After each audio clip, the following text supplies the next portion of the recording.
Hi everyone, thank you for being here. I'm Paolo Rollo, one of the co-founders of the urbe.eth community and one of the founders behind the Brian project. So what is exactly Brian? Brian is your AI assistant in the Web3. Brian aims at solving two main problems in the Web3 ecosystem.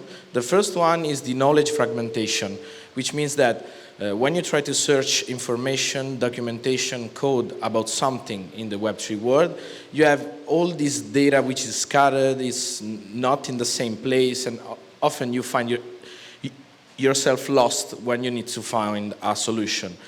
Brian solves this problem with his Knows functionality, which is basically a search engine on a steroid on all the documentation about the Web3 ecosystem.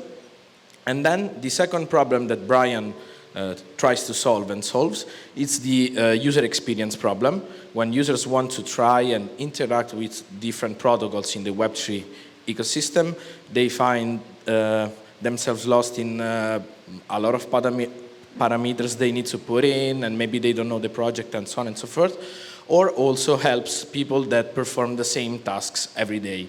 And how Brian solves this problem with his builds functionality, which is basically a transaction builder that works as a prompt. So you basically write in plain English what you want to do, and the transaction gets prompted to you, and then you can just sign it and send it. So this is just a little bit of flexing, of traction. In these first 3 weeks, we had over 5,000 unique visitors on our platform and over 3,000 prompts on Brian. The project was born at the Eat Pro Hackathon, where we won 5 bounties. And we already have more than 5 integration requests, such as Loopring, Tycho, Linea, and also Connext for the bridging functionalities of Brian. This is the team which is behind this kind of project, and we are a mixed team between software developers, business development, project managers, and also AI experts. This is pretty much it about the presentation. I would like to show you Brian in his functionalities, because it's easier to explain Brian by showing it. It's in open alpha, so you can try it. You can prompt information. You can send transactions only on testnet. So I will go really fast over here. I hope that you can see. Maybe I will zoom in a little bit. Okay, so this is the first functionality of Brian, the BrianKnows. And you can ask any kind of question. For example, we can ask, what is Uniswap? And this should prompt the result of what is Uniswap. So Uniswap is a decentralized protocol that allows for the automated exchange of cryptocurrencies and blah, blah, blah. Also, what we give is all the resources that were used by the AI to generate that kind of response. So you have the Uniswap documentation over here. You have, I don't know, this is a Medium post about Uniswap, and so on and so forth. And also we offer the functionality of getting the same response explained to you as if you were 5 years old. So Uniswap is like a digital marketplace where people can trade different types of cryptocurrencies, just like how you can trade toys with your friends. So this is how it pretty much works.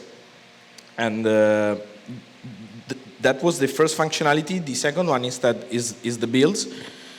We currently support all these testnets, so Sepolia, Girly, Chiado, Tycho, and so on and so forth, which are all EVM compatible testnets. And for each chain, there are different kinds of operations that you can prompt. For example, on Mumbai, you can approve tokens, get the total supply. For example, if we, I don't know if it's over here, let's go to Sepolia, for example. We should be able to ask the USDC total supply on Sepolia. Of course, you need to sign, because we don't want you to, we want to put the responsibility on you, because we are like this. And this is the total supply of USDC. And of course, you can prompt, for example, transfers, so you can transfer tokens. You can also type, so these are just pre-made prompts that you can use in case you don't know how to prompt. but you can write in plain English pretty much everything. And also on Sepolia, we have the functionality of borrowing tokens too. So you can lend your tokens and get other tokens back. I will not send a transaction for timing purposes, I think, because we are pretty strict on the time, but yeah, that was pretty much it. So thank you very much.